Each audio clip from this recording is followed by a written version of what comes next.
Hello and welcome to the Film Pulse Podcast. This is episode number 429. My name is Adam Patterson. With me today we got Kevin Rakestraw. Hey, Kevin. Hey, how's it going? It's going okay. I got a bit of a neck issue.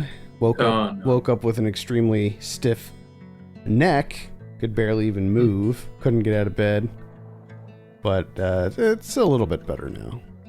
That's good. Yeah. That's good. I got myself a mug of hot chocolate. Ooh, nice. It's hot chocolate season. Now, is this like homemade? Is it Swiss Miss? What are you working with here?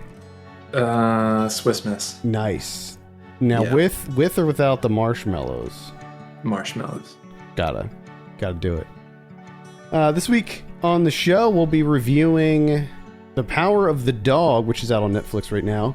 We'll also be going over some we're watching on the watch list, and going over this week's new releases in theaters, VOD, and Blu-ray. Thank you so much for joining us this week. Please remember to review us on iTunes if you get a moment. That would be super helpful. By the time you're listening to this, the November episode of Saved by the 90s should be out. So I was super late. I had a crazy couple of weeks with the holidays and everything, and I was in New York for a while. So the edit got way behind, but it should be out as you're listening to this. Fingers crossed. I'm going to be working on that edit as soon as we're done here. And then one other thing that I wanted to mention is that I'm going to be moving the Saved by the 90s feed over onto the main Film Pulse feed. So you'll be able to get both shows just on one feed. So I'm not going to keep them separate anymore. I'm just going to throw them both together. Oh, okay. It's just going to be easier to manage, you know? It's just easier to manage that way. Yeah. So I think that I'm going to do that starting with probably with the December or the Christmas episode. But for now, the November one will still be on its own Saved by the 90s feed. All right, let's go ahead and talk about The Power of the Dog. This is directed by Jane Campion. Almost a champion. I always want to say Jane Champion because she is a champion. Understandable. It's understandable. Yeah. Synopsis here. Charismatic rancher Phil Burbank inspires fear and awe in those around him. When his brother brings home a new wife and her son, Phil torments them until he finds himself exposed to the possibility of love. And that is technically correct, but that sets up a whole different movie. Sort of, yeah. Yeah. It's 100% correct. Mm-hmm, but I think most people, when you read that, you have a sort of an expectation, or you kind of paint this mental picture. Yeah, and it does happen. It happens, but the way it plays out, it's definitely not what you would expect from that synopsis. That's for sure. This is based on a novel by Thomas Savage. I guess we'll start with you, Kevin. What are your initial impressions of The Power of the Dog? First off, I love the way that you say the title of this movie. I don't know. I feel like that's how I need to say it. I don't know why. Sometimes you're just compelled to do things. Yeah. And I understand that. Yeah. I get it. It happens all the time. I was a fan of this one. I was really looking forward to this. And it almost in its entirety did not disappoint. I mean, I have some qualms with it, but nothing big enough to really knock this down in the esteem that I hold it in. It was, I know that we kind of discussed off air through a text message about a certain aspect of this movie that I'm sure we'll talk more of, that was a little bit, for me, it was slightly difficult to kind of get over, but in the scheme of things, of like what it represents in the movie, it fits perfectly. But at the same time, it's difficult to take seriously when you see this aspect of this movie, which of course is Benedict Cumberbatch, his overall performance. Yeah, mostly his gait. Definitely his gait, but just he's so stilted in this. He's so stiff. He's like a mannequin walking around in this movie. I think stiff is just the best way to describe it. But also, it's the way I think it makes it's like punctuated even more by the clothes that he's wearing, where he's got like the hat on and the what do you call it? The leg things. Why am I drawing blank? I'm not sure what they're called. Chaps? Are they called chaps? Are they called? Because I think chaps. Is that what they're called? Chaps. Sturdy coverings for the legs. Yeah, I think they're called chaps. Yeah. Chaps. Yeah, leather chaps. So he's wearing those with the tassels, and just the way that he walks is so goofy.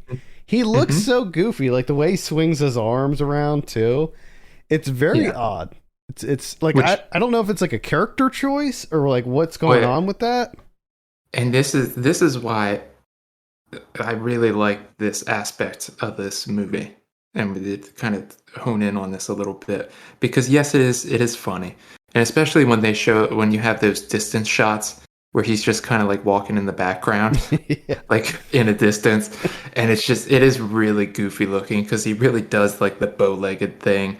And he's got the tassels, or it's like the fur-lined chaps that he's wearing. And it's a whole thing. And like I commented to you, it looks like he's like an NPC character, like a video game. Like I was waiting for him to like glitch, just like keep walking into a wall, just get stuck in the corner of like the staircase or something. The walking animation still going. It's still going. But I like this choice, because I think what it comes down to is, you have Benedict Cumberbatch in this role, which this really isn't a role for him. This is not the person that you would think in this type of, he's super macho, like Callahan. He can do everything. He's castrating bulls with his bare hands, just cutting testicles out. He don't care. He's efficient. He knows everything. He's like an encyclopedia knowledge man. He's a man's man. He's a Renaissance man. But the more you learn about this character, it comes down to what you're seeing is this. It's performative. Where like he's trying so hard to come off as that like super manly man guy that even in the distance, just in case anyone's watching, one of the 7 other cowhands, just in case one of them is watching, he's got to be doing the man walk. Yeah. He's got to be, showing that strength, which, comes into play later on in the film once you start to learn more about Phil. Because he has that kind of the same thing that Cody Smith-McPhee's character, Peter, has, is where, it's kind of offhand mentioned that he went to like Yale or something and studied the classics. So I'm sure that people had a certain image of him built up in their minds, and I think this is him like overcompensating.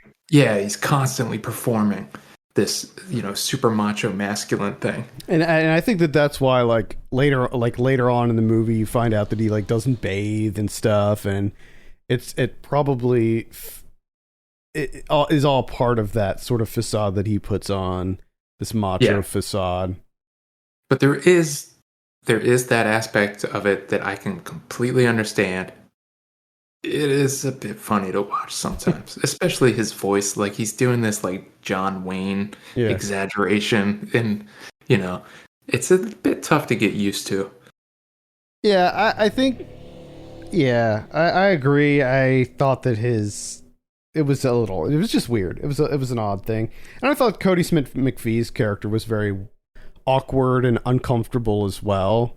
Like, when you watch him, you feel uncomfortable for him. Like, it's a character that doesn't feel comfortable in his own skin, and like he just always seems on edge and like not comfortable in his own or where he's at and everything. And I like that juxtaposition because like through his actions, you come to find out relatively quickly that he's very comfortable and he knows exactly what he's doing. Oh yeah.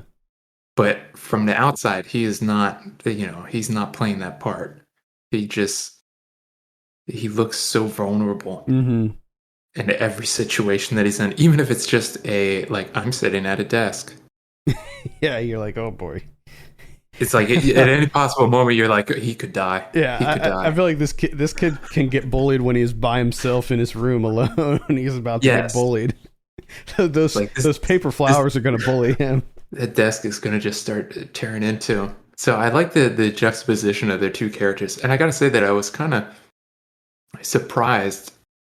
I knew, obviously, Cumberbatch was a big part of this movie, but I thought Kirsten Dunst and Jesse Plemons were going to be much larger roles. But, I mean, Plemons doesn't really do anything here.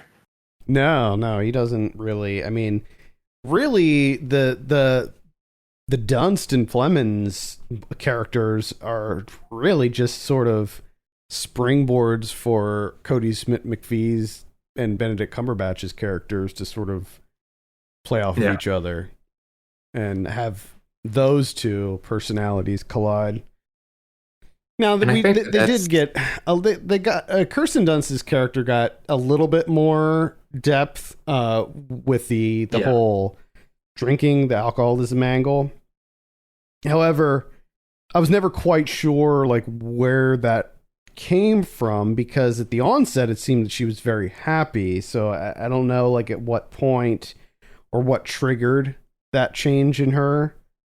And I think that's the biggest qualm that I have with this movie, is that I feel like you do get enough in the initial interactions between Dunst's character when she moves in and her just kind of being uncomfortable around Cumberbatch. And then his he does that type of bullying that, he sneaks in, he does the stealth bullying, he sneaks in when no one's around, does a little bit of bullying, and then, leaves, so that if you're like, oh my God, this guy is fucking terrible, I'd be like, I don't really see it. Yeah. So I do get some of that, but I feel like I didn't get enough to where she turns into the alcoholism just fucking takes over. And I don't know if it's also a bit of I'm not exactly sure how much time has passed. But I feel like she just went straight to hardcore alcoholism in 3 days. Yeah, I feel like a lot more time passed than what it feels like, but it did seem like it was a very quick transition. It seemed like as soon as Peter, Cody Smith-McPhee's character, came back from school, that's pretty much as soon as it took over her life. Yeah. But it was clear that it was even before that too, because I believe that it was shortly after he came back, they showed that scene of her hiding the bottle or pulling out the hidden bottle, and that was right after he came back. So presumably she had already been sneaking it, and that indicates a problem already. So yeah, I don't exactly know what happened there. And there was that other scene where she is supposed to play the piano for was it the mayor, or was it it was the mayor, right? I think, or was it the governor? Yeah, the governor, his nibs. Yeah, and there was that kind of whole situation, but I just never really, I just could never really peg her sort of emotional state and where she was coming from and why she was feeling the way she was. I just couldn't, I didn't really understand it. Maybe that's because Jesse Plemons, who, by the way, if you're not aware, the two of them are married in real life. I wasn't sure what he was doing. You know what I mean? Maybe part of it is because he's so absent from what's going on in the narrative that I just didn't see how he was affecting her mental state and stuff. Yeah. Because it seemed like they had a pretty good marriage. He seems like a pretty decent guy. Yeah, so, I think it was just that. I think it was just this absence of dealing with the business side of the ranch. Yeah. She just wasn't expecting it to be the way it was. She wasn't expecting to live that kind of ranch lifestyle, I guess, maybe. And then also the ever looming threat of the brother, Phil, because they're all living in the same house. So yeah. Which, I mean, Clemens should have seen that coming. That's a terrible idea. I mean, yeah, he had to know. that his brother was a dick, right? Like, Oh yeah, he definitely there's knew. he never even called, but he only called him Fatso. He Yeah. never. Come on. Like, we know that he's a dick. The audience knows that he's a dick within like the first scene of the movie. So Yeah, I think it's just that his presence, because you got that over exaggerated walk that he's doing, so you're hearing them boots all the time, probably in those swishing chaps, and him just walking around, just creeping up on you with his banjo. Well, yeah, and he's got a dedicated like walk line. Oh yeah, of course. That's timed out. Yeah, he's got that going on, and he doesn't bathe, so there's a smell. He's always there. Except for when he's like in the woods, rubbing mud all over his body and being a weirdo. Yeah, that's his alone cove. That's where he gets to be himself. That, and when he makes his sensually weaving his ropes, doing some sensual rope weaving. That is correct. A lot of innuendo in this movie, a lot of imagery that definitely insinuates a lot of things. Yes, and that's him, exposing himself to the possibilities of love. Mm-hmm. Yes. Which he's closed off long ago, but now he's something reignites in him, and he thinks, I'm going to do it. I'm going to put myself out there. And it does not work out for him. No, but I do kind of like what happens, just because it's like, of course, it's the West, it's Montana in the 1920s. Of course, that's what would happen, because like everything gets you back then. Yeah, I like that he had Peter all wrong. Yeah, I did like that kind of, because there were sort of clues about Peter early on. You're just like, I don't know if it's what he's saying here, if that's a really good excuse for what he's doing. But then like when that thing happens at the end, and obviously I'm speaking or at least trying to speak cryptically as to not give anything away. What happens at the end? In one breath, you're like, oh, that's okay. That's kind of interesting. But also you're like, well, it's not surprising either. Yeah. Yeah. But I didn't really see that coming, how it turned out. But yeah. Yeah. I thought it was a little bit surprising. Like I knew something along those lines was going to happen, but not the way that it specifically played out. That still kind of caught me off guard. I was like, wow, he said some things that should have given you a heads up there. Yeah, he said some things. He's done some things. He was quote unquote practicing or whatever. Like, come on. Yeah, like, but that's the thing, is that he's not doing the performative masculine thing. So it's just like kind of laugh it off. Like, yeah, really, you're strong. Give me a break. Yeah. Yeah. Overall, I think it was interesting. I don't think I was as into it as you were. At first, I'd say for the first third or first 2/3, I was just like not really on board with it at all. Because I really wasn't into Cumberbatch's whole shtick. Dunst, I think, is a really great actor, but I often don't like the roles that she's in. Same with Cody Smith-McPhee. Was not into his character. I thought he was just, I don't know how, like he was fine, I guess, but I don't know. I thought that his portrayal was a little bit odd too, and this also has Thomasin McKenzie in it, which when I talked about Last Night in Soho, I discussed my not disdain for her roles, but not a big fan of her style. Yeah. So I was really not too on board with this. I was sort of falling down the middle. It did definitely redeem itself a bit for me at the end, once sort of truths came out and revelations were had, and then what happens at the end, it definitely kind of brought me back in during that. Yeah. I did come back around, but for me, I think that it just to get there was just a little bit too. It was a little too dry for me. But I can understand that because yeah, I mean I think I was into it a little bit more through the first 2/3.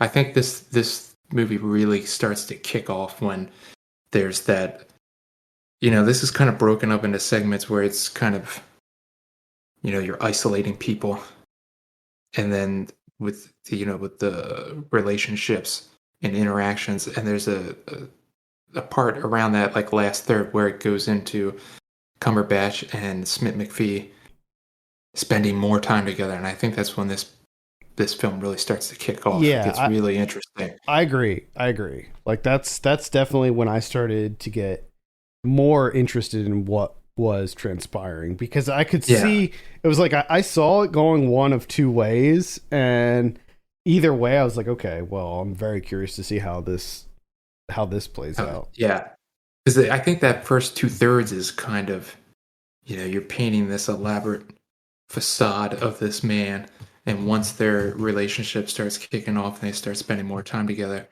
that veneer kind of starts to slowly come like peel away, and you're like, okay, well this is far more interesting. Mm-hmm. So you need that build up, you need that investment up front. But again, I can totally see if you're not fully on board with that. But I think the thing that kept me in is the look of this film. I mean, the landscape of this. Yeah, I mean it's good. Like, Like I definitely will agree that I mean cinematography, location, all of that is solid, but at the same time I feel like it's one of those movies where you could shoot anything in that locale and it's going to look pretty gorgeous, you know. yeah, yeah. I didn't think that there was anything overly artistically arresting with the actual cinematography itself or anything, but it was fine. Overall, I was a fan. I enjoy this. Yeah, I think it was overall, just solid cinematic storytelling. I was I was sort of slightly above average for me. All right, let's go ahead and give it a score. What are you going to give? The Power of the Dog. I'm giving a score to what? The Power of the Dog. Thank you. Man, I might be going like 7.5. I kind of want to lean towards 8, but I'm just not feeling it. I'm not feeling it in my gut, Mm. So I think I'm gonna stick with a 7.5. All right, it's a 6 for me. Pretty solid. Let's move on and talk about some of what we've been watching. I'm not sure whose turn it is. I think it might be you. Let's just say you. Okay, I didn't watch a whole lot else. Same. Trying to catch up on some short films here that have been released on Mubi. So all these will be Mubi. And there's another thing that I found out about Mubi, which we discussed before, but just a heads up. Do you remember, I think it was Slam Dance, Taipei Suicide Story? Do you remember that? Like, yes. Of course. yes, Loved it. that is on Mubi. I don't know when they released that on there, but I just happened to be looking through their shorts and I saw that was on there. So that was a movie that we both thoroughly enjoyed. Yeah. 45 minutes. That's so a good one. So if you have a movie, check that out. Highly recommend that one. What I did see is Four Roads by Alice Warwalker, the Italian director. This is like a short documentary. This is a COVID lockdown film. Mm. So this is about 8 minutes. This is her using a old 16 millimeter camera, and she has some expired film. So she just decides to, this is during lockdown. So she decides to just take this camera. If it works out, great. If it doesn't, fine. And she just goes down the road in each direction to her neighbors and just like films her neighbors, and some lovely music. Of course, you get the lovely 16 millimeter footage. It's out in the countryside, great houses, great dogs. Everyone has dogs and they're great. And it's a nice 8 minutes. Nice. But it's also, it's a little fleeting, but it's a nice 8 minutes. Yeah. All right. I saw The Summit of the Gods. This is directed by Patrick Imbert. This is a animated film that's on Netflix. Netflix animated film. Okay. This is it's a French film, and it's about a photojournalist who he ends up seeing this really famous climber who sort of disappeared. He sort of went missing, fell off the radar, fell off the map. And not only does he see this climber, this reclusive climber, but he notices that this climber has a particular camera in his hand, and this camera was held by a man who attempted to climb Mount Everest, and they weren't sure if he made it to the peak or not because he went missing. But if he did make it to the peak, then he would have been the first person to ever make it to the top. So what this photojournalist does is he sets out to find this climber and see if he did find the missing guy and recover the camera, and B, where he found him, because presumably if he found him, then that means that this guy's climbing Everest, and that means that he's going to be like sort of coming out of retirement and looking to, go up there and hit the peak. So it's quite good. The animation is really good. I really liked the animation quite a bit. This is based on a manga that came out, I don't know, I think maybe in the 90s, but I'm not sure. But yeah, it's really good. There's some really exciting moments to it. For whatever reason, I always kind of like rock climbing movies. Mm-hmm. I don't know why. I guess they're just exciting. They're just thrilling. And this one is that. I mean, it's heartbreaking at times. There's some really sort of tragic moments in it, but overall, it's quite good. So I would recommend it. And again, it's on Netflix. The Summit of the Gods. Summit of the Gods. Another one on movie is Still Processing. This is from Sophie Ramvari. This is like a 17-minute long doc. Yeah, I'm familiar with this one. Have you seen this? I haven't seen it because okay, it looked a little bit too heavy for like where I was at in my mind. So I'm here to tell you that is 100% true. Yeah, it looks incredible. Make sure your mind is in the right place, and I don't know if it ever would be. Yeah. For this, essentially, what she does here is she's been trying to make this movie for like three years. She says in the beginning, and what it is, she gets this box of photographs, videos, unprocessed photographs, just a huge box from her parents, and with a note that comes along with it. She lost her 2 older brothers, and this is like all the stuff from their childhood. Apparently, like their father just always had a camera with them, just always taking pictures and stuff. So she's never seen what's in the context of these boxes, and she goes through it for the first time while on camera. So it's just her, and it's just the emotions that come up with that and everything. And it's quite moving, and like as you said, if you're not, even if you are in the right headspace for this, it still hits you like a ton of bricks. Yeah. And but with that in mind, I definitely suggest checking it out. It is really, really good, and it will give you, it'll punch you in the gut a couple of times over. And it's just so simple, which I think is something that with her films that I'm always struck by, is just how simple everything is.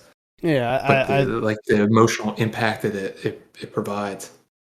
Yeah, I think that she's such a good filmmaker. I think that she's just Absolutely. Her career is just going to explode any moment. Yeah. One that this is the last one that I saw this week, and it's one that was surprised that also features a couple gut punches, and that's The Worst Person in the World from Joachim Trier. Probably mispronouncing his first name, actually. I did not know that he did. Like, I've heard the title of this film numerous times. I didn't know he was the director of it. Yeah, so this is the guy who did Oslo, August 31st, and he did Thelma, and he did Reprise. Now, looking at, so I didn't see Reprise. I did see Oslo, August 31st.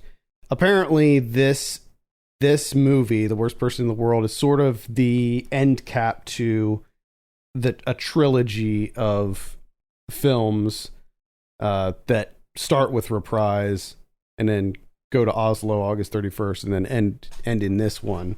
It's sort of like, I mean, they're not connected in any way other than like thematically, but this is this was a kind of a surprise for me because I was thinking that it was going to be a comedy. I didn't know too much about it, but it sounded like it was going to be sort of a dark comedy involving this young. It follows 4 years in the life of this woman as she sort of just navigates life. And it seemed like it was going to be a comedy, but it is definitely not a comedy. There are funny moments, to be sure, but overall, it's pretty depressing in a lot of ways. I will say that she's not the worst person in the world.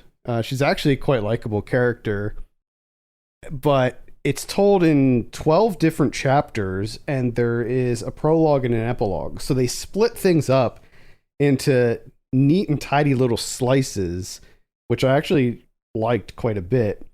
There is this sort of narrator that goes through the story. So it's told almost like like a book, like a memoir or something about this woman. And that didn't necessarily work for me, but the movie overall I thought was quite good. I thought that Renata Reinsve, the lead, I thought that she was quite good in this. I don't know that I've ever seen that. She was in Oslo August 31st, but to be honest, I don't remember a lot about that movie. Yeah. I remember bits and pieces. Well, I don't remember her. Yeah, I don't remember her in it. Either way, she's quite good. And yeah, I would recommend it. It's definitely worth a look. The last short that I have is a 20-minute short. World premiere on Mubi. And that's the newest one from Matthew Porterfield. This is Cuatro Paredes. This is him shooting in Mexico. And I don't recommend it. It's just not anything that I want in a movie. Not to be harsh, but it's okay. So Barbara Lopez, she's the only character. She plays someone named Carla. She goes to Mexico. She's staying at her aunt's house like a year after her father's death. And in this time, she's essentially just talking to herself.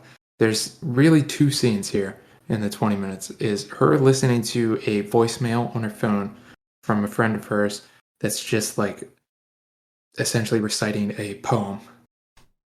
And that's it. And then the second part is just Barbara Lopez talking into the camera, which is just like her, like just speaking out loud to herself, essentially. And it's supposed to, I guess his aim here is how language has the power to like be cinematic or, come to life and fill the edges of the screen, as Mubi says here. But it's just a person talking with a static camera. Yeah. And that is this is not the right art form in my mind. Like, why would I ever want that as a movie? I don't want that. It just doesn't work for me at all. That's unfortunate. All right, let's take a look at what we have in theaters this week. The big one is West Side Story. This is the Steven Spielberg remake, reboot thing. Mm-hmm. I take it you have no interest in this. None whatsoever. Same. Yeah, same. We also have National Champions coming out in theaters. I'm not sure what that is, but that's opening. I don't know anything about it, actually. Interesting. Yeah. Let's see. On VOD this week, on the 7th of December, we have Are You Happy Now? We have The Reenactment, Fatal Distraction.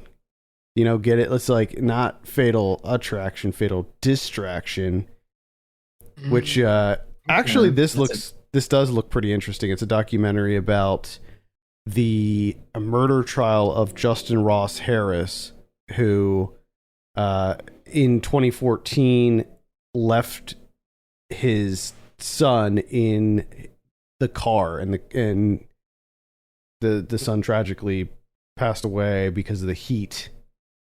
And the movie's about the fact that he forgot the child, and looking at whether or not it was on purpose or he actually did forget or whatever, so that looks kind of interesting. And I think it also dives into the sort of the concept of just getting distracted and forgetting your kids. So yeah, I don't know. Might check that out if I have time. We have The Scrapper coming out. Let's see. We have The Handler, The End of Us. That's the Saban Films one. On the 9th, we have Death Valley. That's going to be on Shudder. That is the new one by the guy, the dude who did Psycho Gorman. So I would expect some interesting creature design in there. I started watching this and it was not great, so I had to turn it off because I just was not in the right mindset for something like that. On the 10th, we have Encounter. That's going to be on Amazon Prime. That's the sci-fi one with Riz Ahmed. We got The Hating Game. Agnes is coming out. That one's worth a look. That's the what's his name? Mickey Reese. Mickey Reese. Yeah, Mickey Reese one. Sort of a possession film, but it's definitely not your traditional possession film. Does some interesting things. We got Hurt coming out. Off the Rails. The Unforgivable. That's going to be on Netflix. That's the one with Sandra Bullock, where she plays a murderer. Convicted murderer who gets out of prison and the difficulties that she faces after she gets out of prison. Let's see. American Sicario is also coming out. And I believe that is it for VOD. On Blu-ray this week, we have Krampus coming out in 4K. That's the 2015 one. I never did see that. I heard it was good, but I didn't. Maybe I'll try to catch up with it this year. There you go. New Christmas tradition. Yeah, maybe. Who Framed Roger Rabbit is coming out in 4K. Oh. There's a Steelbook version of that coming out too. Beavis and Butthead Do America is getting a new Blu-ray release. Hard Target coming out in 4K. There's a Karate Kid collection. That's going to be in 4K. Let's see. The Long Goodbye from 1973. Angels with Dirty Faces from 1938. Mill of the Stone Women from 1960. Coming out on Arrow. Werewolves Within. That was the horror comedy that came out, I think, earlier this year. That was pretty good. Looks like Street Fighter from 1994 is getting some sort of new Blu-ray release. Oh, man. A lot of nostalgia with that one for me. Cry Macho's coming out. That's the Clint Eastwood one from earlier this year. Cop Shop. Get Crazy from 1983. Ron's Gone Wrong from earlier this year. That's the animated one. Earlier this year, that was like 2 weeks ago. Yeah. Actually, it was very recent. Final Justice from 1985 is coming out on the MVD Rewind collection. Checkered Flag or Crash from 1977. Checkered Flag or Crash. Oh boy, Dear Evan Hansen coming out. Look out. Oh boy. Arrow is releasing a Giallo Essentials box set. This is only 3 movies. However, all 3 of them are very good. They include What Have They Done to Your Daughters, Torso, and Strip Nude for Your Killer. All 3 I can easily recommend. I think Torso might be the best of those 3. However, one thing to note is that these are just like sort of packaged re-releases of what Arrow previously put out. So they already released all 3 of these, and now they're just doing it in like a cool little box. Okay, gotcha. Let's see. Insect, aka Blue Monkey from 1987. That's pretty much it. What about Criterion's? We got one Criterion. That's a contemporary pick from 2020, and that is Regina King's One Night in Miami. Nice. With a bunch of special features on there. Yeah, I liked that movie. Mm-hmm. I'm not sure about the Criterion aspect, but... No, me either. But, I mean, you got a lot of special features on here that look pretty damn good. So if you liked that movie and you wanted to pick up the Blu-ray, here you go. I guess the Regina King aspect of it, as far as like the Oscars, like that sort of makes it a notable title, but yeah, I don't know. It was a good movie nonetheless. Like, I'm not besmirching the movie itself. I noticed that Harold and Maude is coming out. It's not I didn't mention it because I thought that was on Criterion, but this is not a Criterion release. It's a Paramount Presents release. Ooh. Wasn't Harold and Maude on Criterion at some point? Yeah, I'm pretty sure. I don't think it was, but this is like some other edition that's coming out. It's got a cool cover. I liked Harold and Maude. What a strange movie that was. I don't know. Never finished it. I think we talked about that on the show. I think so. At any rate, I think that's going to do it for this week. Thank you so much for listening. You can send us your questions and topics to podcast@filmpulse.net. You can follow us on Twitter @filmpulsenet and @filmpulsekevin. And if you have a minute, consider reviewing us on iTunes. That would be extremely helpful. For Kevin Rakestraw, my name's Adam Patterson. We'll see you next week.